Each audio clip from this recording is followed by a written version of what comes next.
అంటే రాకుండా బయట తిరిగి అందరు పనులన్నీ మానేసుకొని వాళ్ళ దగ్గర ఉంటారు కదా జన్మభూమి కమిటీలు, వాళ్ళ దగ్గర తిరిగితే అప్పుడు అది మంచిదా, మన దగ్గరికి వస్తే మంచిదా? ఏదైనా స్విగ్గీలో ఆర్డర్ పెడతాం, మన దగ్గర రావాలని అనుకుంటాం, కానీ మనం వెళ్ళి వాడి దగ్గర తీసుకోవాలని అనుకోం కదా. అందినాయి. నాకు విద్యా దీవెన వచ్చింది, వసతి దీవెన వచ్చింది, మా అమ్మకి చేయూత వచ్చింది, మా అన్నకి రైతు భరోసా వచ్చింది, అన్నీ వచ్చినాయి. అన్నీ ఇస్తే మేము ఇంట్లో నుంచి కదలం. ఇప్పుడు ₹1,00,000 వస్తాయన్న, ₹1,00,000 వస్తాయి, దాన్ని ఏం చేస్తాం? మా అయితే ఒక బండి కొనితే అయిపోయా. ఆ ₹1,00,000 ఉంటాయా?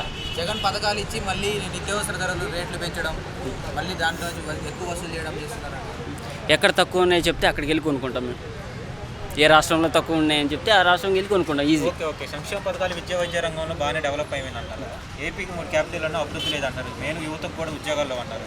లేకపోవడం ఇలా మీరు కూడా ఇక్కడికి వచ్చి ఇక్కడ దాకా వచ్చేసి దాని మీ అభిప్రాయం ఏంటారు? సరే, ఇక్కడ దాకా వచ్చామంటున్నారు. ఇక్కడ ఉన్న వాళ్ళందరికీ జాబులు ఉన్నాయా? ఉన్నాయా? ఇప్పుడు నేను ఎన్ని చూపిస్తాను, చాలా నేను చూపిస్తాను. అవును, నేను ఇక్కడికి వచ్చాను, రైటే. ఇక్కడ ఉన్న వాళ్ళందరికీ జాబులు ఉన్నాయి. హైదరాబాద్లో ఉన్న వాళ్ళందరూ జాబ్ చేస్తున్నారా? అందరికీ గవర్నమెంట్ జాబ్స్ ఉన్నాయా? ఐటీ జాబ్స్ అందరికీ వస్తున్నాయా? 50% మాత్రం జాబ్ చేస్తూనే ఉన్నారు, 50% మాత్రం నిరుద్యోగులు ఏపీలో ఇక్కడ ఉన్నారనమాట. ఎందుకంటే అది బేస్డ్ ఆన్ వాళ్ళ స్కిల్స్ మీద ఆధారపడి ఉంటుందన్న. ఇప్పుడు జాబ్ ఉన్నాయి. ఇప్పుడు అందరు ఇక్కడ నుంచి అమెరికా చేస్తున్న వాళ్ళు లేరా? అంటే ఇక్కడ జాబులు లేవా? అమెరికా ఏపీలో మనకి ఉద్యోగాల వ్యవస్థ గురించి అవునన్నా, అదే దానికి ఏమంటున్నానంటే కొంచెం టైం ఇచ్చారనుకోండి ప్రతిదీ. ఇప్పుడు ఇండస్ట్రియల్ మొన్న సమిట్ ఒకటి జరిగింది కదా, ఆ ఇండస్ట్రీస్లో అన్నీ వస్తే జాబ్లు ఆటోమేటిక్గా ఉంటాయి. అప్పుడు ఇక్కడ నుంచి అక్కడికి వెళ్దాం, అంతే, ఈజీ. ఇప్పుడు 3 రాజధానులు అనేది కాకుండా మామూలుగా మాట్లాడుకుంటే మాకేంటంటే మాకు కూడా రాజధాని కావాలని. మా ఊరి దగ్గర రాజధాని ఉంటే మాది గుంటూరు జిల్లా, ఇక్కడ పల్నాడు, ఇప్పుడు పల్నాడుకు మారింది. అక్కడ వినుకొండ అనేది, అదే మా వినుకొండలో పెట్టారనుకో మాకు ఇంకా బాగా జరుగుతుంది అనుకుంటాం కదా. సో 3 చోట్ల ఉండడం వల్ల మాకు కొంచెం బెనిఫిట్ అని మాకు అనిపిస్తుంది, మాకు మంచిదే అనిపించింది. కానీ వైవి సుబ్బారెడ్డి గారు ఏమన్నారంటే రీసెంట్గా మేము 3 రాజధానులు అనేది అది చేయలేకపోతున్నాం కాబట్టి హైదరాబాద్నే కొనసాగిస్తామని అంటున్నారు. దాని మీ అభిప్రాయం ఏంటంటే? ఆయన చేసుకోమనండి, ఆయన చేసుకుని ఆయన ఉండమనండి. ఆడ ఇప్పటికే ఇక్కడ ఏదో అయిపోతుంది, హైదరాబాద్ మొత్తం డెవలప్ అయిపోయింది.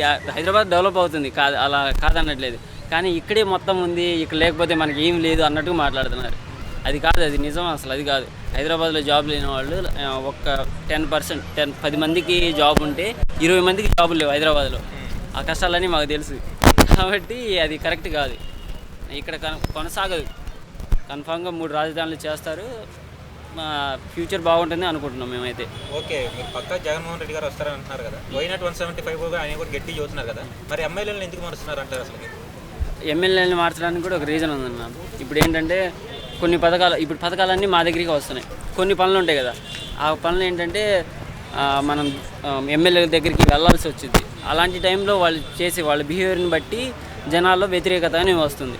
ఆ వ్యతిరేకతని ఇక్కడే ఉంటే కన్ఫామ్గా ఈసారి వాళ్ళే ఉన్నారనుకోండి, పైన జగన్ ఉన్నారని ఓటేసినా ఇక్కడ ఏదైనా చెప్పాలంటే చెప్పలేము.